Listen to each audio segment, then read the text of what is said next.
Wapenzi wapendwa watazamaji na Wakristo wenzangu, nataka kuchukua fursa hii kwa kuwakaribisha tena katika ujumbe huu wa muhimu, wa maana, wa mafundisho kusaidia familia na watoto wetu mahali popote walipo. Siku ya leo mimi mtumishi wa Mungu Innocent Wabuyele tukishirikiana na mtumishi wa Mungu Joshua Omare tunataka kuwaletea kipindi hiki katika masaa haya. Ipo mahali popote ulipo, tunataka ya kwamba uchukue muda wako wa kusikiza, kutazama na kufuatilia yale ambayo tutaenda kukusimulia, sababu ni mambo yanaweza kukugusa kama familia, ya kugusa kama mtoto, ya kugusa kama mzazi, ya kugusa kama kanisa na kama kijiji. Kwa hivyo kabla tuingie katika huduma hizo, nataka kumkaribisha mtumishi wenzangu ndugu Joshua atuongoze katika ombi ndio tuanze kukusimulia. Tuombe. Baba na Mungu wetu, tunakushukuru. Asante kwa vile unatupenda ubeo kama watoto wako. Asante sana kwa muda huu ambapo tunaenda kujifundisha maneno haya. Baba, tunaomba ya kwamba Roho wako Mtakatifu aweze kutuongoza na yale ambayo tutakayojifunza yawe ya manufaa, na zaidi ya yote tufunguke macho na roho zetu zote tujue vile ulimwengu unavyoendelea. Kaa nazi, ndilo ombi letu katika jina la Yesu Mwombezi wetu. Amen. Amina sana. Kwa hivyo wazazi mahali popote mnatazama na wanafunzi na wote wanaotazama mtandao huu katika masaa haya. Yes. Hapa tuko katika tumetembea katika maombi, deliverance prayers kwa mtoto mwenye alikuwa ameingizwa katika mizimu ya cult ya Devil Worship Illuminati tangu mwaka wa 2023. Akiwa katika hali hiyo amehangaika. Ukiangalia hapa kwa meza kuna vitu mbalimbali. Hicho ni kitu kimoja, tutaenda kusimulia maana yake ni gani. Kuna mfano kama wa ndege, watoto wanapenda kutumia sana, tutasema ni nini. Kuna mfano mwingine hapa wa chombo, watu wanaweka katika zingo zao, tutaenda kuona ni nini. Kuna mkopa mwingine hapa wa iPhone, inatumika kama Bluetooth, lakini tunaenda kusema maana yake. Tena hapa kuna mikopa hii watu wanafaa kwa kichwa, kwa shingo na wengine kwa mikono. Tutaenda kuona maana yake. Kuna nyingine inatumiwa kama maua, kwa nguo ama kwa shingo. Tutaenda kuona maana yake kulingana na nguvu za mizimu. Kuna kitu kingine hapa kinatumika sana na vijana, kimeandikwa hayo machina, tutaenda kuangalia imeandikwa air, lakini tutaona maana yake kiundani. Kuna mkopa mwingine hapa umeandikwa China ambalo ni prenda, tutaenda kuona maana yake. Kuna pete, tutaenda kuona maana yake na hiyo pete kazi yake ni nini. Kuna perfume hapa inatumika, inaitwa English Rose, tutaenda kuona jina lake kamili ni gani katika hali hiyo, katika nguvu za shetani. Kuna nyingine hapa nayo ni perfume, watu wanatumia, tutaenda kuona maana yake. Kuna saa hapa ambazo watu wanatumia, tutaona maana yake. Kuna hiki kitambaa ambacho kinatumikwa sana na watu wengi, tutaona maana yake. Kwa hivyo nataka usiondoke, umakinike katika kutazama na katika kusikiza. Tukianza pole pole, katika wale wenye wako katika mzimu ya kuabudu shetani, ukiona mfano wa ndege kama huu katika nyumbani mwako, ujue ya kwamba hii inatumika katika kuharibu, in crashing. Yaani sikigongana watu wanakufa. Kwa hivyo ndizo zinatumika katika kusababisha ajali barabarani na katika kusababisha ajali za ndege na ajali zote unaona, hii ndiyo inatumika kama mfano wa crashing. Kwa hivyo ukiona mtoto wako kuna kitu kama hiki, kwanza kabla muachilie, chunguza na ujue maana yake ni nini, sababu mwenye ameingia katika hiyo amesimulia na amesema inatumika katika kuharibu na kusababisha ajali barabarani. Hiyo ni sehemu ya kwanza. Hiyo tumemalizana nayo. Katika upande huu ningetaka utazame vizuri sana. Hicho ni kitu kinatumika kama mfuko wa simu, unaizuia ya kwamba simu isije kianguka chini sikaharibike. Ukitazama hapa iko na sehemu tatu ambazo zinasema kwamba ni macho matatu yale ambayo ni ya shetani na inasimamia alama ya shetani kulingana na vile tutaenda kusoma katika kitabu cha Ufunuo 13 tukianza mstari wake wa 17 na ule wa 18. Tujue maana ya hii kulingana vile imesimuliwa. Ukitazama hapa kuna macho mawili. Na hii macho mawili iko hapa, ukiangalia vijana wako na simu kama hizi, zinatumika kwa kuwasawishi watu kuingia katika cult, sana sana wasichana. It is persuasive, inatumika kwa kupersuade mtu na ingie kwenye uko anataka. Sasa tumegundua kwamba hii ukiangalia inatumika in very expensive fonts na iko na maana yake. Maana yake ni gani? Ipo soma Ufunuo 13:17 na ile 18. Maana yake inasemaje? Tena kwamba mtu awaye yote asiweze kununua wala kuuza. Tena kwamba mtu awaye yote asiweze kununua wala kuuza,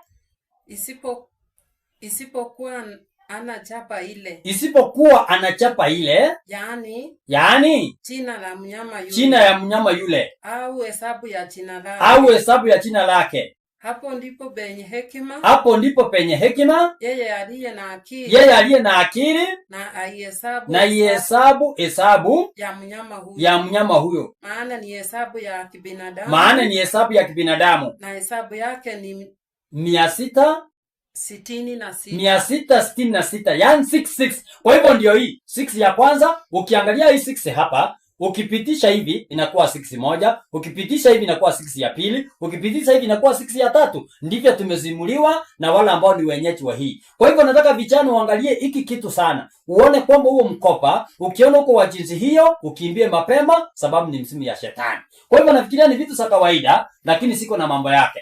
Tena kuna kitu kingine hapa. Hii inaitwa ni Bluetooth ya iPhone unatumia. Kwa hivyo imesemekana hii inatumika sana kwa wale ambao kuwasiliana na wale watu wenye wako katika mashetani na kuwaelekeza ni kitu gani mnafanya na mmefika wapi. Kwa hivyo usije ukaangalia hiki kitu tu na ukafikiria ni kitu cha kawaida, lakini iko na mambo yake ndani yake. Hiyo ni sehemu nyingine, tumeondoka. Hii saa ukiangalia, hii ni ya mawasiliano and it is for beauty, kuonesha ya kwamba mnawasiliana namna gani, unafaa kufanya nini na ni kitu gani ufai kufanya. Inatumika katika technology. Na hii technology nataka unifungulie katika kitabu tunaita Danieli 12 mstari wake wa 4, ili ya kwamba tuone ni jinsi gani Mungu alituonya ya kwamba technology ikiongezeka ama maarifa yakiongezeka kwamba itakuwa namna gani. Soma Danieli 12 mstari wake wa 4. Biblia inasemaje? Lakini wewe Danieli, yafunge maneno hayo,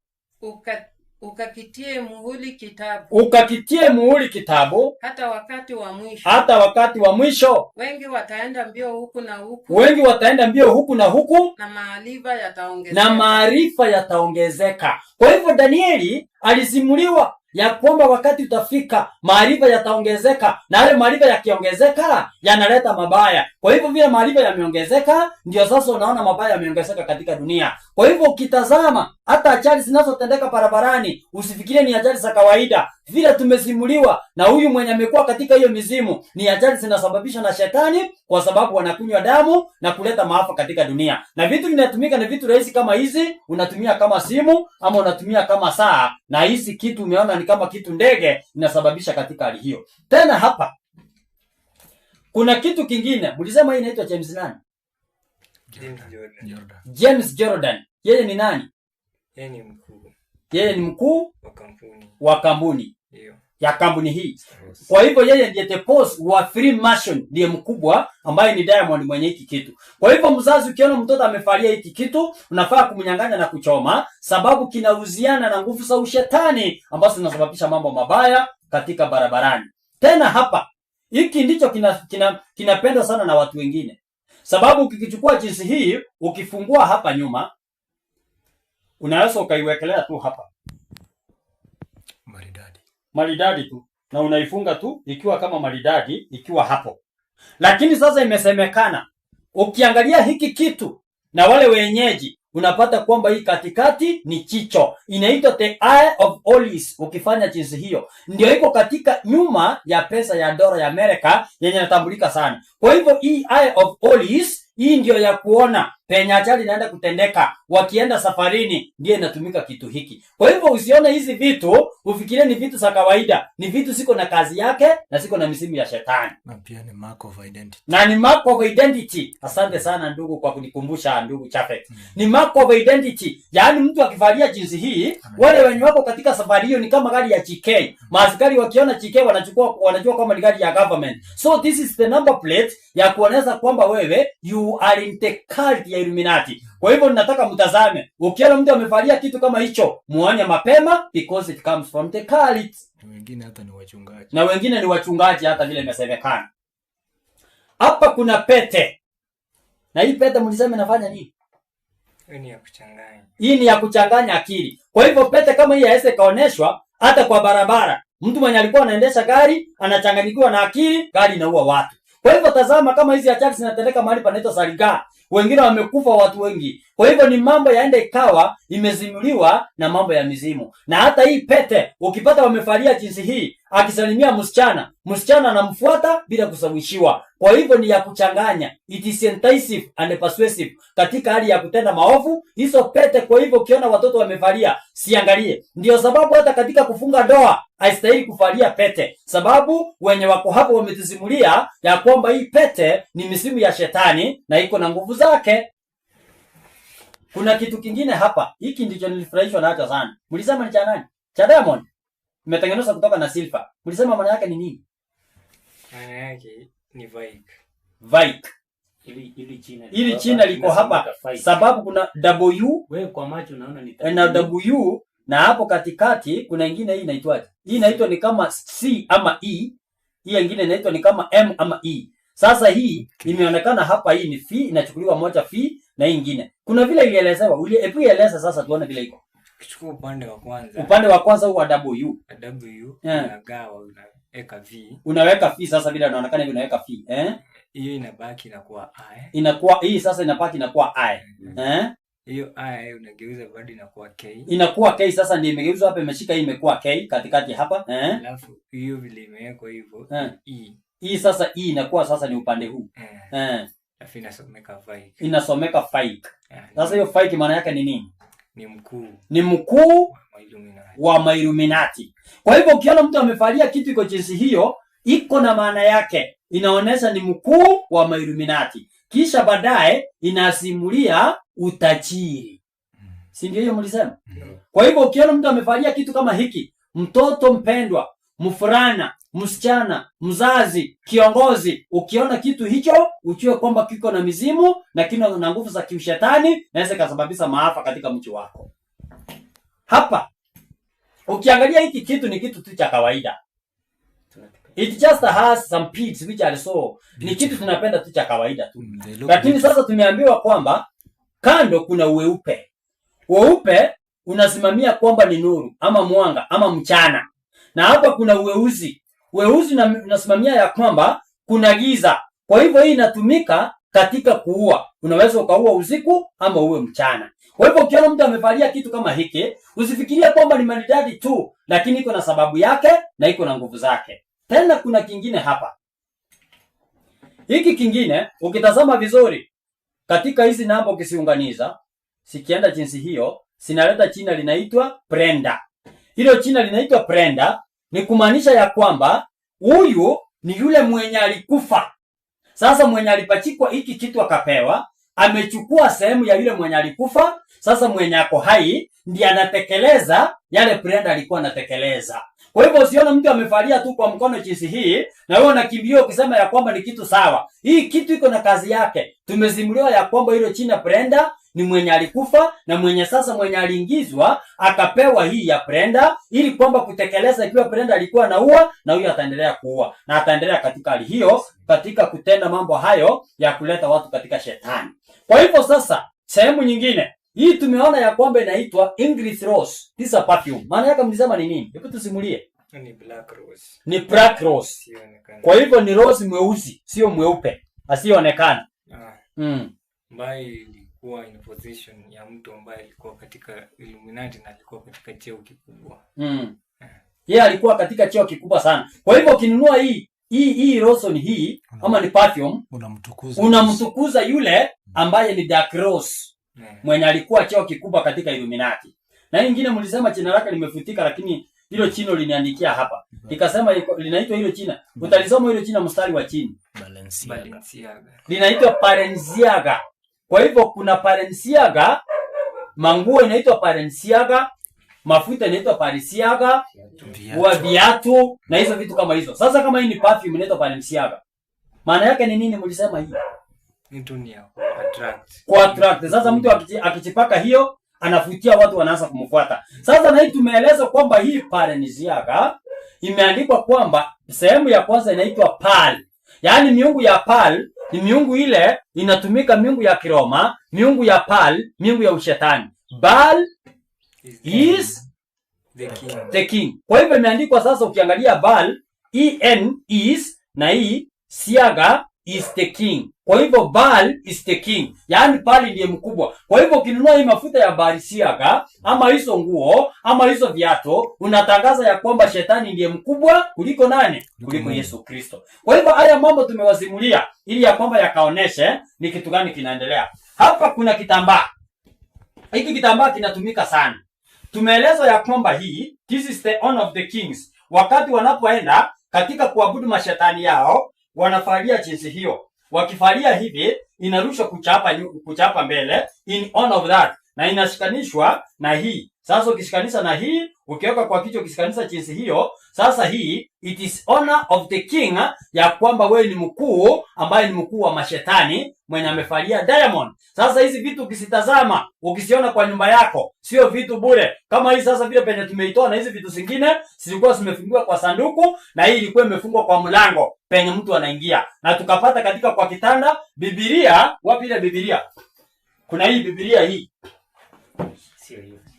Kuna hata ikiwa ni hii sasa, ile ilikuwa. Hii Biblia ilikuwa imewekwa hivi kwa kitanda ikiangalia chini. Ikiangalia chini opposite down, hiyo ni kumaanisha ya kwamba hapo sasa unatukuza shetani baada ya kumtukuza Mungu. Kwa hivyo Biblia inafaa kuchukuliwa ikiangalia juu, ikisomwa jinsi hiyo. Kwa hivyo Biblia ni kitabu ambacho shetani anaogopa sana. Kwa hivyo mpenzi mpendwa msikilizaji na mtazamaji, ningetaka kwamba uofie sana katika mambo haya. Ukiyatazama katika hizi vitu, umeona ni vitu za kawaida, lakini umeona ni vitu ambazo ziko na misimu na mambo ya kishetani. Na mwenye amesimulia ni mwenye alikuwa ameenda hatua ya kiundani sana, lakini achabu ni kwamba Mungu amemkomboa. Hatuendi kutamka jina lake, hatusemi yeye ni nani na kuwa ni wapi, lakini wewe amini, yeye ndiye ametuelezea na ametuambia vile mambo inaenda. Na wewe sisi kumuombea, na sisi tukizidi kuomba, tukijua ya kwamba tuwatunze watoto wetu na familia zetu, haya mambo inaweza kukupata hata wewe, lakini bado Yesu ni Bwana. Amen. Sasa katika hizi vitu tunaenda kusiharibu kupitia kwa moto. Kwa nini tunasiharibu kupitia kwa moto? Waibrania 12 mstari wa 29. Kwa nini tunasiharibu kwa moto? Sababu mwenye hizi vitu ametuambia, ikiwa we have gone for deliverance prayers, usitupe hizi vitu kwa choo. Sababu ukitupa kwa choo wenyewe wanachukua, lakini ametuambia sina angamizwa kwa moto, sinaharibiwa kwa moto. Na ndio sababu gani tunasiangamiza kwa moto? Maana inasemaje? Waibrania 12 mstari wa 29.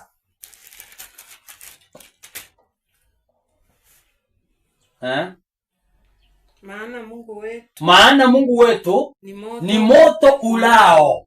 Kwa hivyo Mungu wetu ni moto ulao. Na huo moto unapatikana ndani ya Kristo.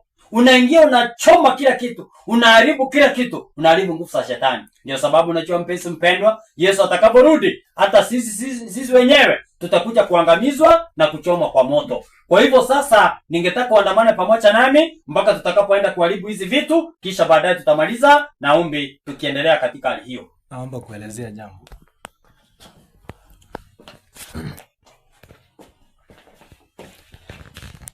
Wapendwa, nashukuru kwa sababu ya kuwa waaminifu katika kufuatilia mahusiano ama majadiliano na mafundisho yanayoendelea katika channel hii. Kuna mambo ambayo tungependa kuyafunua vizuri kutokana na vitu ambavyo vinaonekana vya kawaida. Ni vya kawaida sana na hata mtu hawezi kuyatambua kwamba mambo haya ni yana maana fiche sana katika ulimwengu wa kiroho. Naomba dada unisomee kitabu cha Waefeso 6:12. Waefeso 6:12. Itatupatia maana dhabiti. Inasema namna gani? Kwa maana kushindana kwetu sisi si juu ya damu na nyama, Maana kushindana kwetu sisi wanadamu si juu ya damu wala na nyama, bali ni juu ya falme na mamlaka, bali ni juu ya falme na mamlaka, juu ya wakuu wa giza hili, juu ya wakuu wa giza hili, juu ya majezi juu ya majeshi ya pepo wabaya katika ulimwengu wa kiroho. Hayo ndiyo maisha ambayo tunaishi kama Wakristo ambao tunatazamia utakatifu wa Mungu. Kristo anaporejea mara ya pili, ama vita vinavyodumishwa katika ulimwengu sio vita vya damu na nyama. Unapogeukia mwenzako kumkatakata ama kupigana naye kwa njia yoyote kwa sababu amekukasirisha, wewe unaingia katika vita vya damu na nyama. Lakini Kristo anatuambia vita vyetu vio vya damu na nyama. Sasa vita ambavyo tunapigana navyo katika maisha ya ulimwengu wa kiroho ni mambo kama haya. Haya ni mambo ambayo yanatokea yakiwa ni ishara tu. Hivi vitu ni ishara ambavyo vina maana kubwa sana katika ulimwengu wa kiroho. Na ndio naomba, kwa sababu tuna watoto na tunao wanaokuwa, ni vizuri mambo mengine kuyaweka wazi, ili mzazi usione vitu vikiwa vya kawaida vinapoonekana katika nyumba yako, vingine uviombee sana na uwe makini. Maana Waefeso hiyo 5:15 inasema jambo. Basi angalieni sana jinsi mnavyoenenda. Basi angalieni sana jinsi mnavyoishi, mnavyokuwa, mnavyoendelea katika maisha haya. Kwa maana si kama watu wasio na hekima, tusiwe tunakaa kama watu ambao hawana hekima, bali kama watu wenye hekima. Bali kama watu wenye hekima. Mungu anahitaji kwamba tuwe na hekima tunapofanya ama tunapoishi maisha haya. Alama hii ambayo tumefundishwa ni alama ambayo ina maandishi ambayo yamefichika sana. Sisi wengine tunaposoma tunasoma WCB. Na haya yanafanyika sana katika makao makuu yanayopatikana nchi ya Tanzania, jirani yetu. Ni vizuri kuyaweka wazi. Alama hii wale wanaijua. Inapatikana katika nguo, inapatikana katika masweta, matisheti, vitabu. Kuna vitabu vimechapishwa vinavyoelezea maana ya hii. Hata viatu. Huyu ni mkuu. Maana maelezo ya jambo hili yamesema kwamba uhusiano ulio na maelezo haya ni ukuu ama uongozi. Vice ni kiongozi. Sasa ni kiongozi yupi na ni kiongozi wa nini? Kama tulivyosoma kwamba ni wakuu wa falme wa dunia hii, basi huyu ni ndugu wetu, mtu mungwana tu, ni mwenye talanta, ni mwimbaji, mwanamuziki maarufu, anayejulikana sana. Na kwa sababu ana nguvu ambazo wamepewa na wenyewe, amefanywa kuwa mkuu wa muziki katika ulimwengu wa kiroho, kuongoza watu katika mandhari hii ya ibada ya shetani ama ya sanamu. Sasa ndugu zangu, unapoona jambo hili, ndugu wetu wanavalia wakiona wako salama, jihadhari sana. Maana si hilo tu, katika picha hii ya kifungo cha simu, hivyo vimacho unaona vinakaa kama kuna mark, ni kama kimekatwa, ni pyramid. Ina maana fiche sana. Ile sign ya hivi. Yeah. Hebu ifanye ya kichwa. Alifanya sign hiyo ikiwa hivi. Kuunganisha, kutengeneza pyramid. Na anafunga vidole kwanza, alafu anawekelea. Naenda hivi pyramid. Ukiangalia sehemu hii ya mikono yangu ni pyramid. Na ukiangalia kichwa changu ni jicho. Inaleta alama ile ile ambayo tumefundishwa kwamba ni utambulisho. Ni alama ya utambulisho kwamba wewe ni mmoja wao. Kwa hivyo unapoona vitu hivi, wengine hata ni wachungaji kama sisi, katika nguo zetu, koti zetu na suti, unapata umewekelea alama hiyo. Labda ni kwa kutojua ama kudhani kwamba ni nguo inawekewa maridadi, lakini wenyewe wanapokuona na nguo hiyo wanatambua ya kwamba wewe ni mmoja wao. Na hata imani unayofanya ama ile service, huduma ambayo unaifanya, ikiwa maombi, ikiwa deliverance kama hii, ikiwa ni kufundisha, haifanyiki kwa uwepesi wa jina la Mungu, kwa sababu tayari umejifunga kwa ishara ya vitu vya wenyewe. Mambo haya, usiwe msafi zaidi. Biblia inasema vizuri, usiwe mwerevu kupita kiasi, usiwe siasome ile fungu. Mhubiri saba. Mhubiri 7 Hasa fungu la 16 fungu la na 16. 17. Ya, usiwe mtu ambaye unataka kupitisha uwerevu wako. Mungu aliumba wanadamu wakiwa ametosheka Wanyoofu. jinsi alivyowaumba. Lakini sisi asome kwanza hiyo ndio arudi hapo. Sawa. Hapo Samu 29. Naam, Mungu aliumba tusome wanadamu mnyoofu. 7 Samu 29. 29 Hiyo 16 na 17. Bila Mungu alituumba. Tazama, hili tu nimeliona, hili limeonekana. Mungu amemfanya mwanadamu mnyofu. Mungu amemfanya mwanadamu mnyofu, mtu mpole, mtu mkamilifu, mtu ambaye ni simple, Muonekano wake mtu mzuri. simple. Lakini wamebuni mafumbuzi Lakini mengi. sisi wanadamu tumebuni mavumbuzi mengi. Ndio haya, Waoneza hayo mafungu. ndio haya. Yeah. Mungu alikuumba akasema oga, ujipake mafuta, Rutu tatu uvae nguo, Eh. ukuwe smart. Wewe ukioga unaongezea perfume, unaongezea shanga, unaongezea pete, unaongezea vitu vyote juu yake. Kwa nini tunabuni uvumbuzi mwingi? Inaendelea ikisema Imemaliza sasa, Imemaliza. alikuwa usiwe mwerevu. Sasa hiyo sasa ya kutokuwa mwerevu ni 16. Inasema 16 na 17 hapo. Usiwe na haki kupita kiasi, usiwe na haki kupita kiasi, wala usijiongezee hekima mno. wala usijiongezee hekima zaidi. Kama nguo ni ya material ya kitambaa, kwa nini unaongezea kimaua kingine kia chuma juu yake? Hiyo ni mavumbuzi ambayo yanaongezewa, ambayo wenyewe wanajua kwamba hawana vita na wewe. Ukishaweka maua hiyo, hata uhubiri mpaka kichwa ianguke chini, wewe ni wao na mahubiri yao ni bure. Na wanakutambua kwa urahisi. Hebu soma pia. waraka wa kwanza wa Petero 3:2. Kulingana na hiyo uchumbe mtumishi amesema ya kwamba kuchiongezea 3:2 waraka wa kwanza wa Petero. Inasema 3:2 mpate kuyakumbuka yale maneno yaliyonena. Waraka wa kwanza wa Petero 3:2. Ndio nasoma. Tunasoma hiyo ni yako, hiyo sio hiyo. Wakiutazama mwenendo wenu. Naam. Safi na wao. Anzia 1. 2 ndio iko na hiyo nini? Ileta mtiririko. Ama anzia 1 bila anzia 1. 2 ndio kuna point yangu hiyo. Kadhalika ninyi wake watiini waume zenu. Watiini waume zenu. Kusudi ikiwa wako wasioamini neno. Kusudi ikiwa kunao watu wasioamini neno miongoni mwenu. Wafutwe kwa mwenendo. Wanapowaona na mwenendo wenu. Wake sao. Pasipo lile neno. Wakiutazama mwenendo wenu. Wakiutazama mwenendo wenu. Safi. Na waovu. Na wahofu. Wahofu. Wanapo endelea. Kujipamba kwenu. Kujipamba kwenu. Kusiwe kujipamba kwa nje. Sasa mapambo yanazungumziwa kwamba tusiwe tunajipamba tu kwamba tunazingatia mapambo ya kuonekana huku nje. Yaani kusuka nywele. Yaani kwa kusuka nywele. Na kujitia dhahabu. Na kujitia dhahabu. Ndio kidogo sasa, kidogo kiendelea. Hiyo pete sana sana zitakuwa za dhahabu. Ni za dhahabu hata kwa rangi. Hizo vitu umeona hapo, hiyo ni ya silver. Ndio hizo zimesemwa hapo. Hizo sanga zimetengenezwa, endelea kusoma. Na mambo mengi.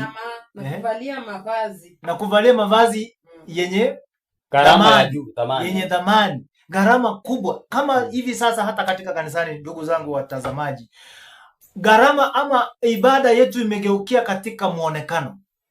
Kuvalia kwetu siku hizi ni kuvalia nadhifu sana. Mtu anatumia pesa nyingi kujinadhifisha ili aonekane anapendeza, lakini sadaka na matoleo yanaonekana ya uchache sana. Ni kwa nini? Ni mtego wa kishetani na mambo haya.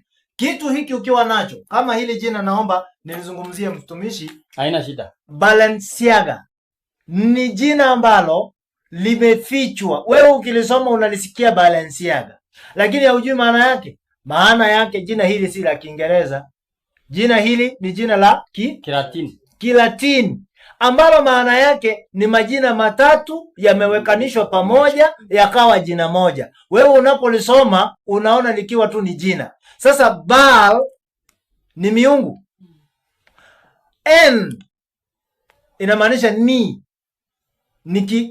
kivumishi. Kivumishi katika Kiswahili. Ni siaga ni mfalme. Sasa wewe unapoona t-shirt kwako, mtoto wako amevalia t-shirt inaitwa Balenciaga, nyekundu ni safi, unasema mtoto yangu yuko smart.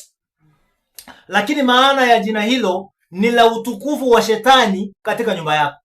Hata ukiomba dada yangu, hata ukiomba baba yangu, kama t-shirt ya Balenciaga iko katika nyumba yako, maombi hayo hayafunguliki na hayajibiwi, maana umejifunga mwenyewe kwa kutojua.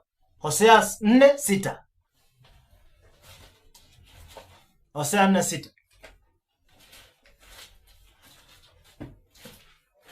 Na jina hili ni jina safi sana, na wengine wetu hata katika kutojua mtu anaingia katika nafasi hata anaita mtoto wake jina kama hilo.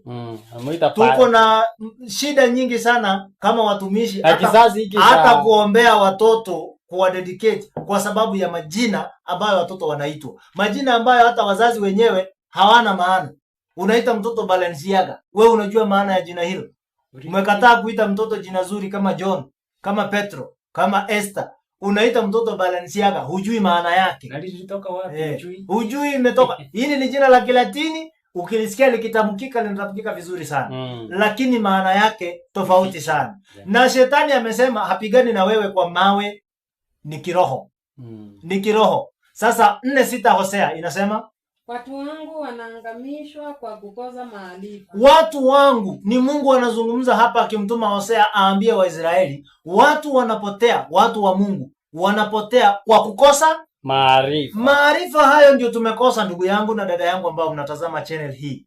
Alafu kwa kuwa wewe umeyakataa maarifa, sasa kwa sababu tumeanza kukataa maarifa ya Mungu, mimi nami nitakukataa wewe. Mungu anatangaza hatari na ya yeye pia kutukataa sisi watumishi wake ama watoto wake. Usiwe kuhani kwangu mimi. Usiwe kuhani kwa Mungu. Ukuhani wako hautatambulika kwa maana wewe umekataa mahusia na elimu ya Mungu. Kwa kuwa umeisahau sheria, na kwa sababu tumesahau sheria ya Mungu wetu, mimi nami nitawasahau watoto wako. Mungu pia atawasahau watoto wetu. Hiki ni kingine ambacho kiko wazi sana katika dunia. Ukiangalia alisema ni James Jordan. Ukiangalia logo hiyo na rangi hiyo nyekundu, mara nyingi sana inapatikana katika mchezo unaitwa basketball. Unajua hawa ndio wadhamini wa mchezo wa basketball dunia mzima. Umewahi jua maana yake ama wewe unajua tu ni kampuni? Hawa ndio wadhamini wakubwa wa kampuni ya Freemason. Na kwa sababu wana sponsor michezo ya basketball dunia mzima, yeyote ambaye ni mshabiki wa mpira, jihadhari sana. Maana unashabikia mifumo ya kishetani pasipo wewe kujua, kulingana na aya ya Hosea 4:6. Ndugu zangu, jiondoeni katika hatari ya kupotea, kwa sababu Mungu ameitisha watu wake wote wajue kweli na kweli waweke huru, kulingana na kitabu cha Yohana 8:32. Inasema watu wangu watakapoishi katika kweli, na kweli peke yake itawaweka huru, na watakuwa huru kweli kweli. Na waombea rehema za Mungu. Mambo haya yanapoonekana katika nyumba zenu, msiyachukulie kwamba ni mambo ya kawaida. Hakuna umaridadi ambao Mungu angependa tuongezee juu ya sura ambayo Mungu alituumba naye. Anasema oga, uvalie nguo na ujipake mafuta upendeze. Mambo mengine, hiyo ni kitabu cha Ruth 3:3. Ukiongezea mambo mengine kama perfume, unaongezea vitambaa. Kitambaa hiki mtumishi alikiongea kwa uwepesi. Alisema unapoenda kukutana na wakuu wa falme za Illuminati, ndipo unavalia kitambaa hiki. Kwa hivyo si kitambaa tu kama vitambaa vingine. Ukikiona nyumbani kwako, hata mke wako akiwa nacho, ama kijana wanajiita majenzi, siku hizi wanavalia vile wanataka, usiangalie ukafikiria ni neno la kawaida. Naomba ndugu zangu, uingie katika magoti yako, muulize Mungu afungue macho yako ya kiroho na macho ya kawaida. Unapoona mambo haya, uliza Mungu kwa nguvu zake. Hautapigana na watoto, hautapigana na mke wako, hautapigana na watu wote, kwa sababu shetani ameteka ulimwengu ni wake. Hii ni mambo ya teknolojia, na teknolojia hiyo ndio tuko ndani kila mmoja wetu, na hautaepuka. Na kwa hivyo kama shetani ameteka nyara mpaka teknolojia, tunaweza kuponea wapi? Kwa Yesu. Ni Yesu peke yake. Na kuomba ndugu zangu, mnapoendelea kutafakari na kuingia katika mambo haya, tunawakaribisha katika lesson ijayo. Tutafunua mambo makubwa sana kutokana na mambo ya teknolojia hiyo ambayo Mungu ameingiza, ambayo Mungu alitabiri kutokana na kitabu cha Danieli na mambo ambayo yanafanyika. Hii ni cover ya simu ambayo kila mmoja ana simu, si lazima mtu wa Illuminati. Hata sisi wachungaji, simu yangu ndio hiyo, naomba unipatie ndugu yangu. Niwaonyeshe watazamaji. Hii ni simu yangu mimi mchungaji. Na hii ni cover ya huyu ndugu ambaye tumekuja kuomba kwao. Lakini unapoangalia simu yangu na cover yake zinafanana kabisa, inawiana. Hata nikiifungia ndani itaingia vizuri sana. I think ni kama inakaa dogo, lakini anyway, haingiani vizuri, lakini zinafanana kabisa, zinawiana. Ni maana gani? Teknolojia ilikuja kwa maana mbili. Mungu anakubali tuishi katika dunia ya teknolojia, tumtukuze yeye.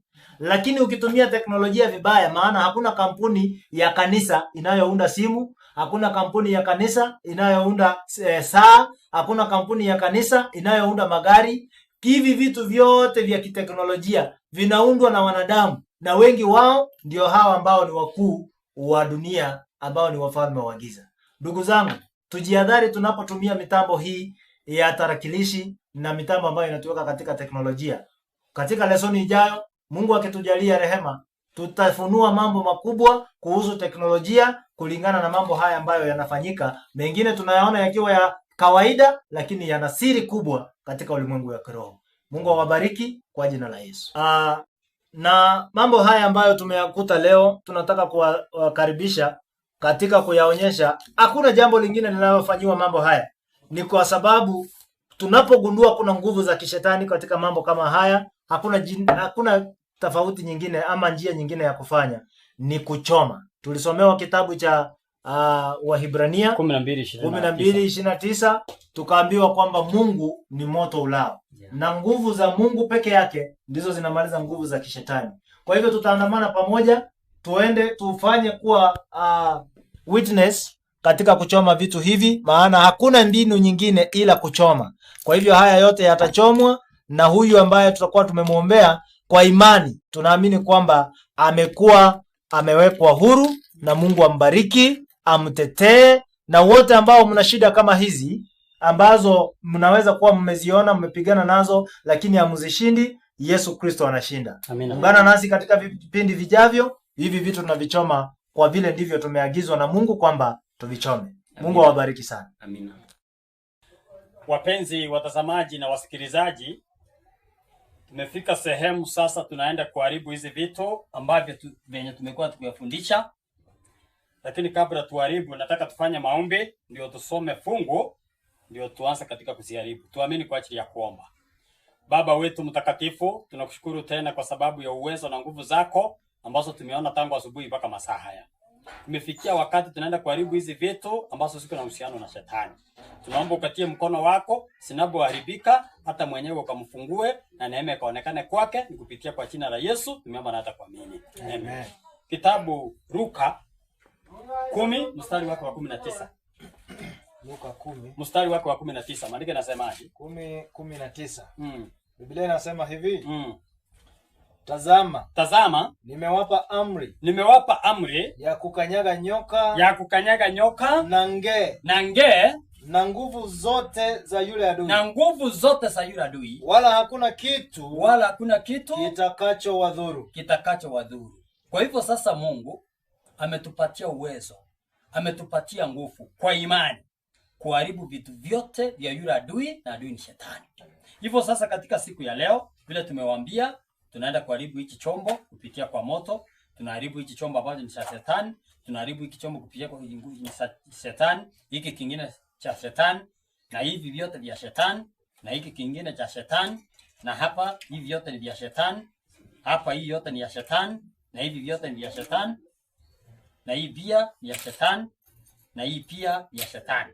Hivyo sasa kwa imani tunaenda kuharibu hizi vitu katika masaa haya mpaka hiki kitambaa kinaenda kuharibu.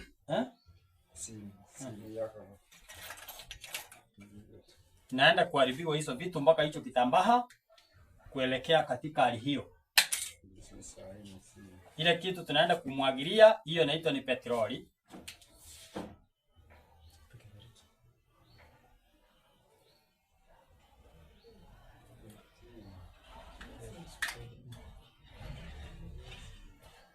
Kiberiti iko wapi?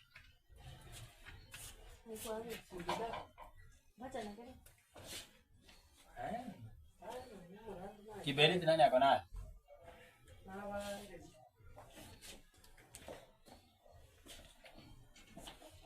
Ikiwa imekosa tafuta ingine. Kwa nimeipata niko kwa nayo kwa mfuko. Nafikiria ni yangu nataka kwenda nayo.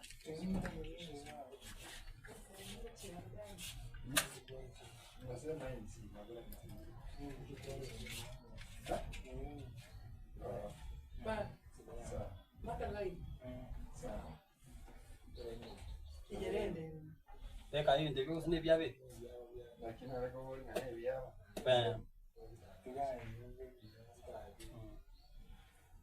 Kakelea pamoja.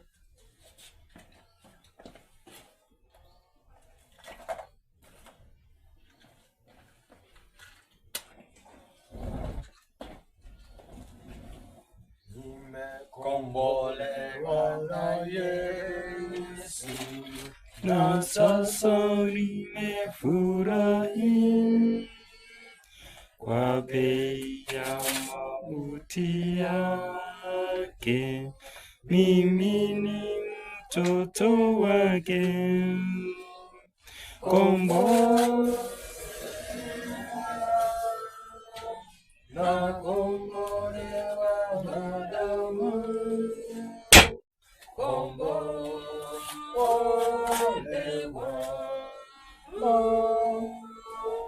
mimi ni mwana wake kweli, ukombolewa na furahi kupita lugha kutamka, kulionyesha pendo lake. Mimi ni mtoto wake, kombolewa na kombolewa na damu, kombolewa.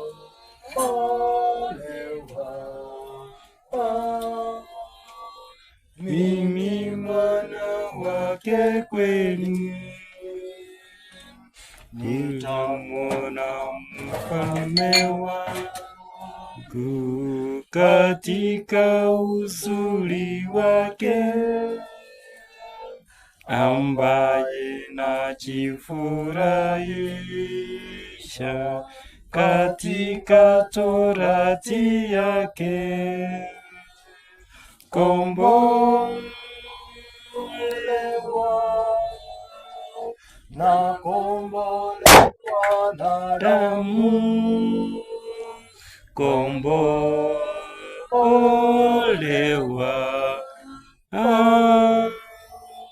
Mimi mwana wake kweli, najua taji imewekwa mbinguni tayari kwangu, muda kitambo atakuja ili haribu niwebo, kombolewa na kombolewa na damu, kombolewa.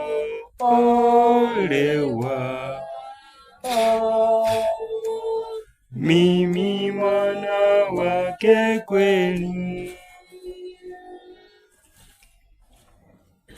Naimba namba 97. Sioshwi dhambi zangu na damu yake Yesu. Tuimbe. Sioshwi dhambi Zangu ila damu yake Yesu, apendezewi Mungu ila damu yake Yesu. Hakuna kabisa dawa ya makosa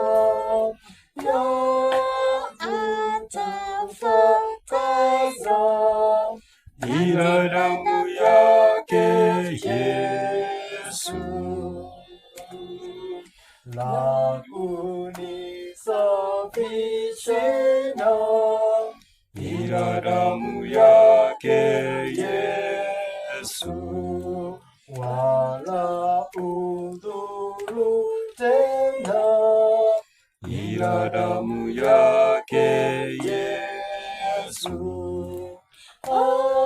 hakuna kabisa dawa ya makosa ya kutakasa ila damu yake Yesu. Amina sana. Amina. Nataka kuchukua nafasi hii kumkaribisha mtumishi wa Mungu Japheth atufanyie ombi, turudi kwa nyumba, tukifanya sehemu ya mwisho ndio tuelekezane vile mambo itakuwa tukiondoka mahali hapa. Karibu sana kwa maombi, mtumishi wa Mungu. Asante ndugu yangu mtumishi. Napoingia katika sehemu ya ombi, niruhusu nisome tu aya moja. Kitabu cha Hesabu 23 aya yake 23. Mungu anatupea tumaini kwamba gawa tunaishi katika dunia ambayo tunapigana na nguvu ambazo sio za kibinadamu, nguvu za giza. Anasema hivi kuhusu nguvu za giza: hakika hapana uchawi juu ya Yakobo, wala hapana uganga juu ya Israeli. Sasa habari za Yakobo na Israeli zitasemwa, ni mambo gani aliyoyatenda Mungu. Anajitangaza kuwa ndiye Mungu mtukufu ambaye anashinda nguvu za giza, ambaye anashinda uchawi, ambaye anashinda nguvu za Illuminati na nguvu za aina yoyote ya uchawi na nguvu za shetani ambazo wanaleta. Na tunapotangaza kwa ishara ya moto kwamba tunavichoma kwa moto wetu tunaona kwa macho, nguvu za Mungu zinaingia katika moto huo na nguvu za shetani zinachomwa na kuangamia. Amina. Barikiweni sana tunapoingia katika sehemu ya ombi. Naomba tunyenyekee katika ombi tunapoomba. Tuombe. Takatifu na Mungu wetu, asante kwa sababu ya sehemu hii ambayo umetufikisha. Tangu tulipokuuliza kwamba utuongoze katika yote, tumeimba wimbo unasema hakuna kusamehewa dhambi ila kwa damu ya Yesu. Amina. Tunaomba damu hiyo itutakase, itusamehee dhambi, itufanye tuwe watakatifu tena, ili tupate nguvu za Roho Mtakatifu. Jina lako litukuzwe. Bariki familia hii, bariki ndugu hawa, tubariki sote kama watumishi na hata ndugu zetu ambao ni watazamaji. Tunaomba Yesu uzidi kuwa pamoja nasi. Sasa nguvu hizi zinapotamatika katika maisha yetu, tunaomba furaha yako na amani ya pekee iingie katika roho zetu. Amina. Tutembeze na utudumishe katika maisha ambayo umetukirimia hadi utakaporejea mara ya pili katika ulimwengu. Jina lako litukuzwe. Utuandae katika ufalme huo, tusamehe makosa yetu, kwa jina la Yesu tumeomba tukiamini. Amen. Amen. Sana. Mungu awabariki.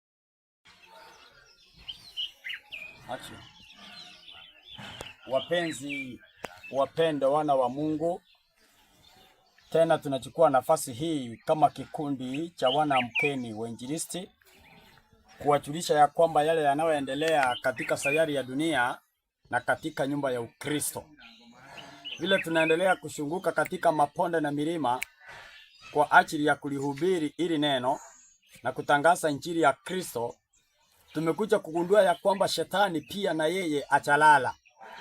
Yu macho sana katika mambo yake anayotenda ili ya kwamba kuwadanganya wengi na kuingiza katika zizi lake. Kwa hivyo kabla tufunue zaidi, ningetaka kumwalika mtumishi wa Mungu Pastor Evans atuongoze katika ombi fupi, ndio tuendelee kufunua maneno haya na mbinu za shetani bila ameanza kuangamiza vijana wetu. Karibu sana Pastor kwa ombi. Asante sana Bwana Mungu wetu, kwa kuwa hakika wewe ni moto ulao. Siku ya leo nimeamua kusema ya kwamba ebu na moto uweze kuongea. Naomba utukamilishe, utusamee dhambi na makosa tunapofanya huduma hii ya kuweza kuwanazua wana na binti zako kutoka mitego ya shetani, kwa kujoma ilizi na uchawi wote ambao umesumbua watoto wako. Mapenzi yako yatendeke Bwana, na zaidi ya yote ishara hii iweze kuonyesha hakika wewe mwenyewe utakusanya miondoko na silaha zote za Shetani na utasichoma kwa moto, na wana na binti zako watafunguliwa na watakuwa huru. Hivyo mapenzi yako yatendeke tangu sasa na hata tutakapomaliza, maana ni katika Yesu Kristo tumeomba na kuamini. Amen. Kwa hivyo mpenzi mpendwa unaotutazama katika masaa haya, tunataka kukujulisha ya kwamba mahali popote ulipo, wewe baba mzazi, mama mzazi, mwalimu unayefunza wanafunzi shuleni, mwelekezi ni mhubiri kama sisi, ukiwa na hubiri, jua ya kwamba wale ambao unaowaongoza katika imani, unaowaongoza katika kisomo, unaowaongoza kama familia, vile vile kuna mambo mengine fiche yanayotendeka katika maisha yao. Kwa hivyo siku ya leo tunaenda kuwafunulia mambo mengi yenye tumekumbana nayo, lakini jina la mwenye alikuwa anahusika katika hayo tutaenda kulipana, hata uso wake tutaenda kuonesha, kwa sababu yeye amefungua roho na ametuonesha yale yenye amepitia tangu utotoni, akiwa umri karibu miaka 4 mpaka sasa amekuwa mtu mzima, vile ametumika katika kusababisha ajali barabarani, hata kuua watu katika nyumbani mwao, na saa zingine kugoika na kuwa kama nyoka na kuwa kama paka, akianza kuangaisha watu wakilala usiku, hata watu wa familia yao ya karibu, tena wazazi. Kwa hivyo mzazi, ndio tunakuambia ya kwamba kinachotusaidia na anayetusaidia ya kwamba vile alikuwa akifunua maneno haya, alitamka ya kwamba ni kutokana na ombi la wazazi. Mama akiomba inafunga zile nguvu za Shetani. Kwa hivyo nakushauri kama mtumishi wa Mungu na kama kikundi cha hiki cha Injili cha Amkeni Wainjilisti Kwaya, uwe unaombea familia yako baba, uwe unaombea familia yako mama, ili ya kwamba ukitenda mambo hayo hakika utaona mkono wa Bwana, kama hii familia iliona mkono wa Bwana na ikafunua mambo mengi, tutaenda kuyaonyesha. Sasa ni jinsi gani hii sasa inaleta jinsi gani utamshinda huyu namna gani? Kitu cha kwanza nataka nianze kukuonesha ni ya kwamba Mungu kuna vile ametupatia mbinu ya kumshinda Shetani. Kitabu ni Ufunuo 12 mstari wake ule wa 11. Kuna mbinu Mungu ametupatia, na hiyo mbinu ukiifuata ndiye imesaidia hii familia, na hakika wameona mkono wa Bwana hawakuangamizwa, hata ingawa kwamba mwana wao ametumika kwa kuangamiza watu. Maandiko yanasemaje? Maandiko yanasema wakamshinda kwa damu ya mwana kondoo na kwa neno la ushuhuda wao, ambao hawakupenda maisha yao hata kufa. Kwa hivyo kinachomshinda Shetani sio Bwana asifiwe, sio kutoa sadaka, sio kufanya mambo yoyote, ni kuamini kuna damu ya mwana kondoo iliyotiririka inafunja mipaka na mbinu za Shetani. Kwa sababu hiyo kile kinachohitajika kwa kila mmoja ni kutambua kwamba kuna Yesu mbinguni, na hii damu ya mwana kondoo idumu katika maisha ya kila mmoja, idumu katika familia, idumu katika vyuo vikuu, idumu katika shule za msingi, idumu katika shule za za ubiri, ili ya kwamba hata makanisani na mkono wa Bwana ukaonekane. Kwa nini? Petro wa kwanza 5 mstari wa 8. Petro wa kwanza 5 mstari wa 8. 5:8. 5:8 Biblia inasema Okay. Wa kwanza 5:8. Maandiko yanasemaje? Maandiko yanasema muwe na kiasi. Muwe na kiasi, ndivyo maandiko yanasema. Na kukesha. Kwa kuwa mshtaki wenu Ibilisi kama simba angurumaye usunguka akitafuta mtu amumeze. Kwa hivyo kila tumehadharishwa na mbingu ni ya kwamba tuwe macho sana, kwa sababu huyu Ibilisi ambaye ni adui wetu anasunguka akinguruma kama simba na akitafuta mtu amulaye. Kwa hivyo ndio naona ya kwamba Shetani ameingia katika ndani ya watoto wadogo, wakiwa shuleni, wakiwa barabarani, wakiwa kanisani, na akiingia ndani yao sasa na watuma kwa kusababisha ajali barabarani, kuchoma mashule na kuleta mambo mengi na magonjwa yasiyotambulika. Kwa hivyo kila tumeambiwa ni kuomba na kutenda yaliyo mema katika Mungu. Sasa kuna vitu mingi vinatumika katika mambo hayo. Kitu cha kwanza, kuna kitu chombo pasta kunacho hapa mkononi. Ukitazama baba mzazi, hiyo inaitwa ni ring. Inapendelea kuvaliwa sana na watoto wasichana wa umri mdogo, na zaidi ya yote na hata watu wazima wanaozitumia jinsi hii. Unaangalia katika hizi vitu siko hapa, siko na mianya ya Shetani zinapotumika katika kusababisha ajali barabarani. Sababu wanatangaza ya kwamba akiinua kwa barabara jinsi hii, hakika magari yanaanguka na watu wanakufa. Hicho ni kitu kimoja, chukua pasta hiyo. Tena kuna hii mkopo nataka nifungue, utaona mambo mengi vile yamefunuliwa. Hapo ukitazama hapa ndani, kuna hiki kitu ambacho ni kitu cha kawaida, kinauzwa katika soko mbalimbali, na vile vile sinauzwa, unaona ni vitu za Masai na vitu zingine. Na hii kitu unaona sana wengi wanafalia wakina mama, akifunga jinsi hii na akifunga jinsi hiyo anaifalia kwa shingo lake. Sasa huyu akifalia kwa shingo lake linaleta maafa na mambo mengi na mambo maofu ya mauaji na mambo mengi. Ukitazama hizi pidi siko hapa, ni sehemu inaonekana kama chicho, na ukitazama katika vichwa vya wanaume na wanawake wa siku hizi wananyoa jinsi hii. Unanyoa upande huu na upande huu, na ukifanya jinsi hiyo, yu unafanya alama inaitwa the anti-karoko sign, the eye of the Olis, inayotumika katika miungu ya samani, miungu ile iliyokataliwa. Ndiyo sababu Mungu anatuonya vijana na akina mama, kitabu cha Walawi 19 mstari wa 27, ili ya kwamba tuonye onyo la Mungu na tuone vile nashirikiana na mambo ya ushirikina wa shetani. Kwa hivyo baba mzazi, mama mzazi, ukiona kanisani, wewe ni kiongozi wa kanisa, ukiona watu wamenyoa jinsi hiyo na wamejipamba katika hali hiyo, ukumbuke kwamba wamejiingiza bila kujua katika hali ya ushetani. 19 Walawi 27, maandiko yanasemaje? Inasema msinyoe denge pembe za vichwani, wala msiharibu pembe za ndevu zenu. Kwa hivyo Mungu anasema msinyoe denge, yani kukata nywele upande huu na unaacha nyingine ikiendelea juu. Ukiendelea juu, ukiona kwamba imekatwa jinsi hiyo, ikiendelea juu jinsi hiyo, sasa kunyoa denge ndio Mungu anakataa. Sababu ndio hiyo, unaona ya kwamba ni mfano wa hicho chombo, unaona hapo, hicho ambacho ni cha blue na hicho chingine ambacho ni chekundu. Huo ndio mfano wake. Ukiwa jinsi hiyo, uko na ishara yake, wanaita the anti-karoko sign, the eye of Olis. Ndio unapata akifanya hivi, inasababisha magonjwa, inasababisha mambo ya mauti barabarani na mambo mengine yasiyojulikana. Kwa hivyo mambo kama hayo ndio tunawashauri wazazi na vijana wanaosikiza na kutazama, ili ya kwamba Mungu awasaidie mchiondoe, sababu wenye wameua watu ndio wamepeana hizi vitu na wamesema vile wanazitumia. Wewe unaona ni kitu cha kawaida, na sana sana ukitumia kitu kama hiki, unalala usiku, wewe ni msichana, unaota ya kwamba kuna babu yako hukumuona lakini unamuota. Baadaye unaamka asubuhi ukiwa mchofu, na katika ule uchofu wanasema ya kwamba ulikuwa unafanya mapenzi na mashetani na mnazaa watoto, wanaenda kutolewa kafara chini ya bahari, mambo ya mizimu. Kwa hivyo ndio tunaambiwa ya kwamba tujiadharisha na mambo kama haya. Hiyo ni sehemu ya kwanza tumeangalia katika hali hiyo. Chukua hiyo pasta. Sasa kuna kitu kingine hapa.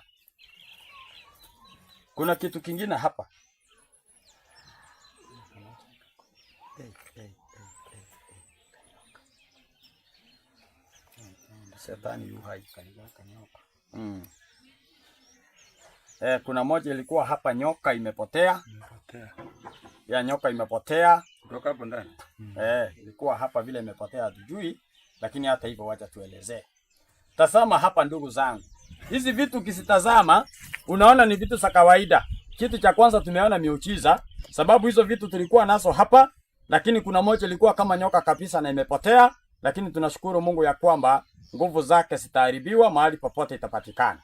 Ukiona vitu kama hizi zinatumika na mwana wako, ujue ya kwamba asifai na asitachiki, sababu siko na nguvu za ushetani, siko na nguvu za kiushetani. Hiyo ni moja yao.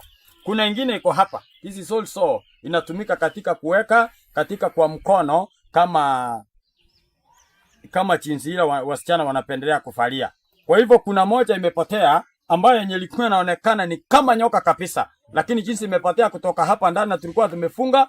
Kwa hivyo tunajua ya kwamba ni nguvu za shetani, lakini tukisema mahali popote itapatikana, uwezo wa Mungu utaonekana. Kwa hivyo tunataka kuwadharisha wazazi, mahali popote mlipo, mwenye alikuwa na hizi vitu, hakika yeye tangu utotoni amekuwa akiua watu barabarani, amekuwa akitenda mambo maofu, yeye mwenyewe akiuka akiwa kama nyoka, akiuka akiwa kama paka, na sasa tunaendelea kufanya maombi ili ya kwamba Mungu na akamkomboe. Hivyo mahali popote ulipo ni kukuadharisha ya kwamba shetani yu kasini na yu mbioni. Ufunuo 12 mstari wa 12.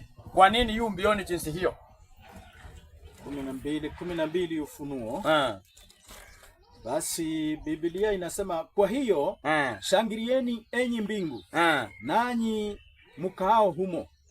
Ole wa nchi na bahari, kwa maana yule Ibilisi ameshuka kwenu mwenye ghadhabu nyingi, akijua ya kuwa ana wakati mchache tu. Kwa hivyo shetani ametupwa ulimwenguni penye mimi na wewe tulipo, na ako na ghadhabu nyingi. Anaenda mbio sababu anachua yu na muda mchache, ili ya kwamba kutimiza ya kwake akuje kuangamia na wana wa Mungu. Lakini kupitia kwa maombi Mungu atawashinda. Sasa hizi vitu Mungu anazisemaje katika maandiko? Ningetaka unisomee kitabu, tunaita ni kitabu ambacho ni kitabu, hebu soma Mwanzo. Ni Mwanzo ama ni Kutoka? Nafikiria ni Mwanzo 35. Hebu nisomee hiyo. Mwanzo 35 ukianza mstari wake wa kwanza inasemaje? Nafikiria ni Mwanzo, ikiwa sio kitabu tunaita Kutoka, lakini sana sana ni Mwanzo. Mungu akamwambia Yakobo, ondoka, panda uende Betheli, ukakae huko, ukamfanyie Mungu madhabahu huko, yeye aliyekutoa ulipomkimbia Esau ndugu yako. Yakobo akamwambia watu wa nyumbani mwake na wote waliokuwa pamoja naye, ondoeni miungu migeni iliyo kwenu, mchisafishe, mukabadili nguo zenu. Kidogo kabla usome fungu la 3. Kwa hivyo kuna miungu migeni ambayo tunaitumia katika familia zetu, ambayo inapatikana katika nyumbani mwetu, ambayo inapatikana kila mahali. Hiyo miungu migeni Yakobo aliambiwa iondoe kwa familia zao. Ni miungu ya namna gani? Soma fungu la 3 sasa. Tuondoke. Kwa hivyo wewe msichana, wewe mama, nataka usikize vizuri. Miungu migeni ni gani hiyo? Tuondoke, tupande kwenda Betheli, nami nitamfanyia Mungu madhabahu huko, yeye aliyenisikia siku ya shida yangu, akawa pamoja nami katika njia yote niliyoiendea. Nao wakampa Yakobo miungu migeni. Sasa sikiza, miungu migeni ni nini? Nasemaje? Yote iliyokuwa mikononi mwao, na pete. Kwa hivyo pete, kuna pete zinatumika, ile yenye iko na kitu, iko na alama kama ya chicho. Hiyo ni miungu migeni. Ukiona umefalia hiyo mambo ya pete, ni miungu migeni yenye Mungu hahitaji ipatikane katika miili yetu. Naendelea kusema, na pete zilizokuwa masikioni mwao. Na zile unaona kuna vitu watu wanafalia kwa masikio. Hiyo ni miungu migeni. Naye Yakobo akasificha chini ya mwaloni ulioko Shekem. Kwa hivyo miungu migeni ni vitu kama hizi watu wanafalia, hizo pete, kutoboa masikio, na hizo zote mpaka siku hizi watu wanatoboa mpaka kitofu, ili ya kwamba akifalia vitu kama hizi chains, hizo ni miungu migeni. Ndio Mungu anasema kwamba tusitoe. Kwa sababu hiyo, kama tumepeana jinsi hii hizi vitu, leo tunaenda kuviangamiza. Ningeomba sasa mzee Elder John ulete hizo box hapa, ili ya kwamba tutaenda kuangamiza hizi vitu. Na ni kwa nini tunasiangamiza kwa moto? Kitabu tunaita Waebrania 12 mstari wake wa 29, ili ya kwamba tuone ni kwa nini hizi vitu zinaangamishwa kwa moto na ni kwa sababu gani. Sababu kupitia kwa moto ndivyo hizi vitu zinaungua, na ndivyo uwezo wa shetani utakuja kuangamizwa.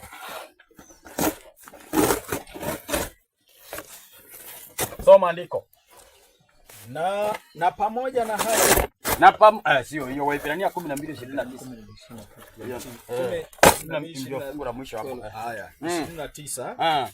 Maana Mungu wetu ni moto ulao. Maana Mungu wetu ni moto ulao. Kwa hivyo moto ndio unakula na kuchoma kila kitu. Ndio sababu shetani atachoma kwa moto. Watenda dhambi wanachoma kwa moto. Miungu inachoma kwa moto. Kwa hivyo tunatumia moto wa kawaida, tukiamini ya kwamba Mungu atajihusisha kama ishara ya moto ulao, na Mungu atashuka na ataangamiza, na nguvu za huyu shetani sitakufa. Ndio sababu yaenda ikawa hata hapa penye tuko mkutanoni wa Injili, yaenda ikawa shetani atataka kujidhihirisha, ili ya kwamba sababishe hata ukipata ya kwamba koo zetu sifunge, upate ya kwamba mvua inanyesha sio ya kawaida, upate ya kwamba hata vyombo zinaharibika kidogo Elda, upate hata vyombo zinaharibika, ili ya kwamba tukifanya jinsi hii na tukiomba Mungu anafunja na anaharibu, yeye anasimama kama Bwana na mkono wake unaonekana na neno lake linaendelea. Kwa hivyo kwa imani unapotutazama na wenye tuko hapa, tunaamini ya kwamba tukichoma hizi vitu mwenyewe atakuwa amefunguliwa, hata ingawa kuna kimoja ambacho kilikuwa cha muhimu kimepotea. Vile kimepotea hatujui, lakini Mungu atakifunua sababu yeye ni Bwana. Hivyo sasa ningetaka kuchukua nafasi hii nikimwalika mzee Ibrahim utufanyie ombi. Zaidi ya yote, baada ya ombi hii mzee Elder Charles atachukua nafasi, petroli ikiwekwa hapa awakise kiberiti, hizi vitu siungue. Kwa hivyo mzee Ibrahim tunakuomba tuongoze katika ombi. Kidogo baada ya tukimaliza kuomba na ikisikiwakishwa tutaendelea kuimba ule wimbo tunahitaji, nimekombolewa kwa damu ya Yesu. Naona ni kama mzee amesema tupige magoti kwa ajili ya maombi.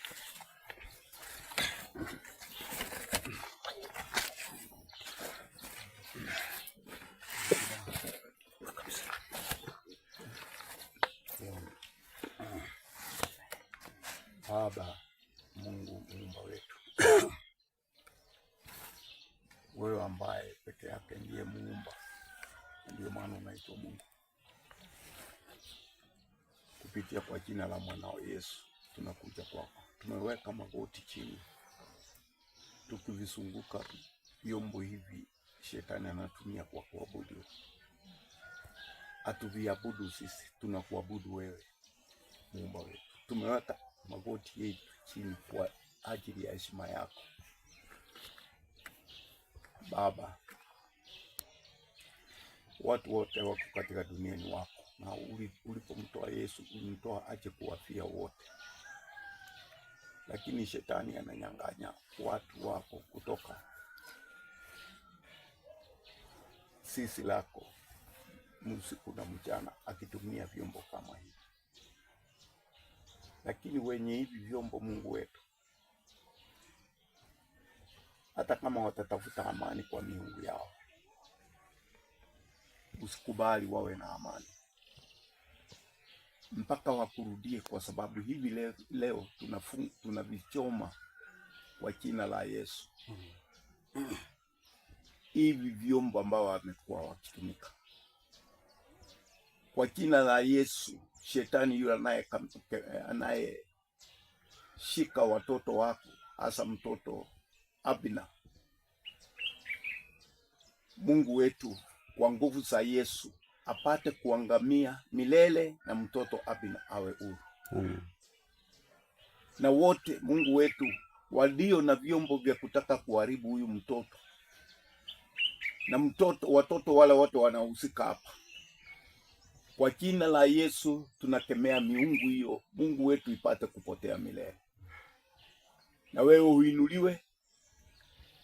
Na Mungu wetu, watoto hawa waje kupata nafasi ya kusimama mbele yako na kutoa siri sote zinazotumika katika kumwabudu yule mwovu, ili watoto wako wapate kukujua ukweli na wapate kutoroka kutoka kwa ibada hii. Tunajiajiria kwako tunapovichoma sasa, Mungu wetu, shetani awe ameangamizwa ndani ya maisha ya watoto hawa, na ni katika Yesu tumeomba na kuamini. Amen. Hivyo sasa tutasonga nyuma kidogo, sababu ni petroli, ili ya kwamba nimwagiwe hapo na Elda tuwakisha, na sisi tukiendelea kuimba.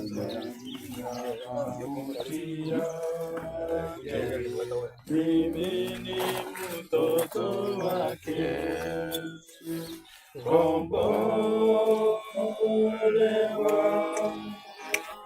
nakombolewa na damu yake, kombolewa,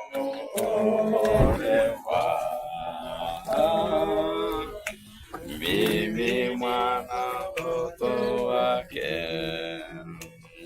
kukombolewa na furahi, kupita lugha kutamka, kulionyesha pendo lake, mimi ni mtoto wake, kombolewa, na kombolewa na damu ya Yesu, kombolewa,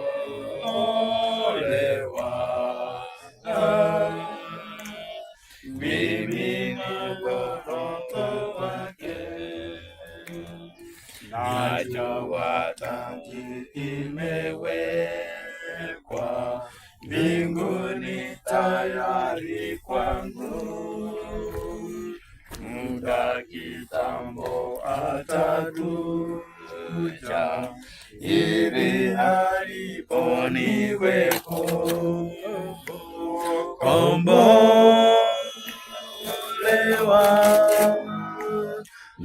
kombolewa na damu ya Yesu, kombolewa.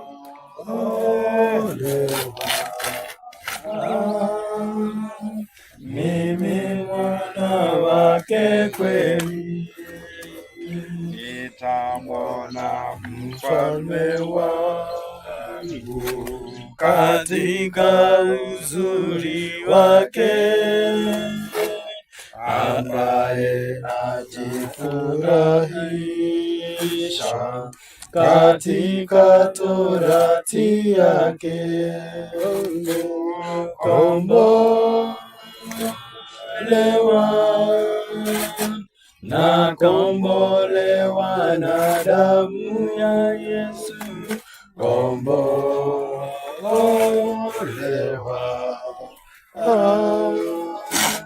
Mimi mwana wake kweli.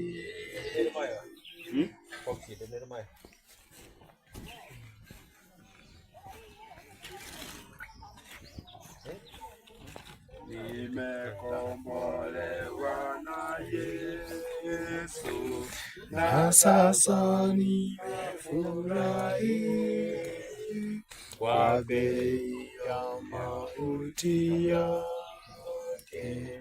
Mimi ni mtoto wake, kombolewa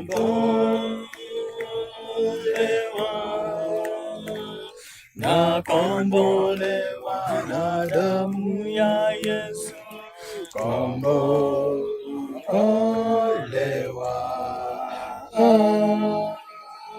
Mimi mwana wake kweli, kukombolewa na furahi, kulitaruka kutamka, kulionyesha pendo lake. Mimi ni mtoto wake Yesu, kombolewa na kombolewa na damu ya Yesu, kombolewa.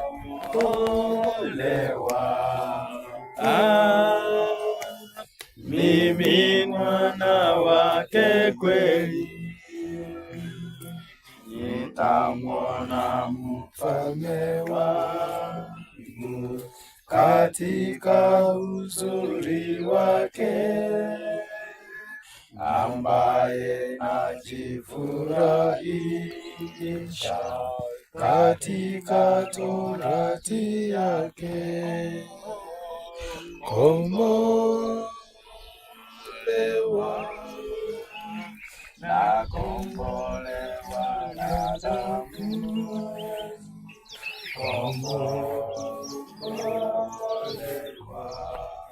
kombolewa. Mimi mwana wake kweli. Sawa, Mulisi Church tutatuongoza kwa maombi tunapomaliza huduma hii katika siku ya leo. Na tuombe. Uishie milele mtakatifu na Mungu Baba yetu, tuna kila sababu ya kukushukuru kila wakati, maana wewe ni Bwana, tena ni Mungu mwenye uwezo.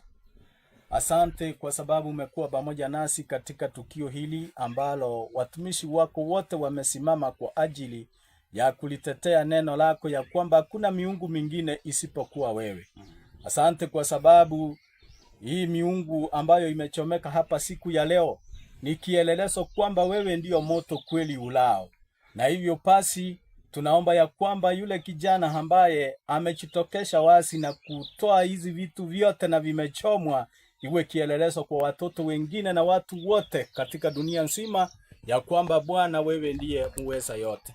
Asante kwa sababu umemfungua na wengine wote ambao wamejihusisha katika ibada kama hizi, nao uweze kuwafungua kwa jina lako. Asante kwa sababu hayo umetenda na utaendelea kutenda, maana ni katika jina la Yesu tumeomba na kuamini. Amen. Wabariki.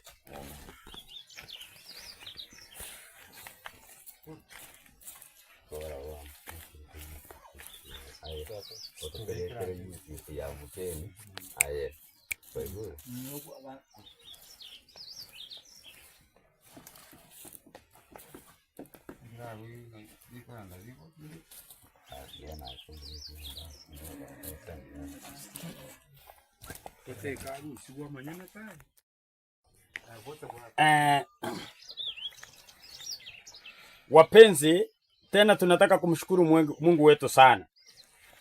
Ule mkopa wenye ulikuwa umebeba hii miungu ulikuwa umefungwa, na mimi ndio niliufunga nikauweka penye niliweka.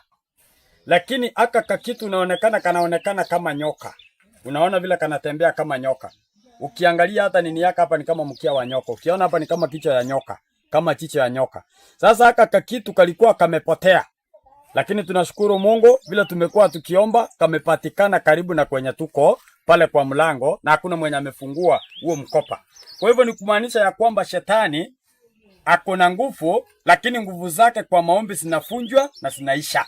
Hivyo sasa ni kuamini ya kwamba yale maombi tumefanya Mungu amesikia na hakika ameyajibu, sababu chenye kilikuwa tunahangaika kwamba kitapatikanaje, hakika kimepatikana.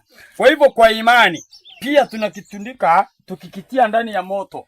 Vile zingine zimeungua, nacho kiungue kupitia katika moto ulao, na Mungu aendelee kujidhihirisha.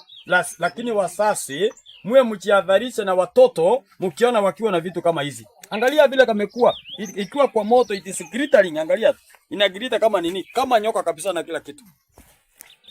Kwa hivyo tungewashauri wazazi, ukiona mtoto wako yuna vitu kama hivi, ako na vitu kama hizo, jihadharishe sana, na hakika zaidi ya yote useme ya kwamba Mungu na akusaidie, ili ya kwamba usiche ukachikute katika hali na mambo yenye hukuwa unatarajia, sababu umeona hizi vitu watoto wetu ndio wako navyo.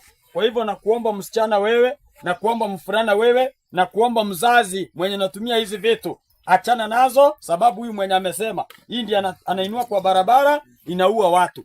Na amesema hata katika hizi sehemu za Kisii, na wametamka hata sira achari zimekuwa zikitendeka pale, unaona kichauli pale, wao ndio wauzika na ni watoto wadogo. Mambo wamefunua ni mambo mengi, ni vile tumeyapana kwa sababu ya usalama wao na kuendelea kwao. Kwa hivyo Mungu akubariki utakapojiadharisha na wana wako. Mungu awabariki sana. Asante sana.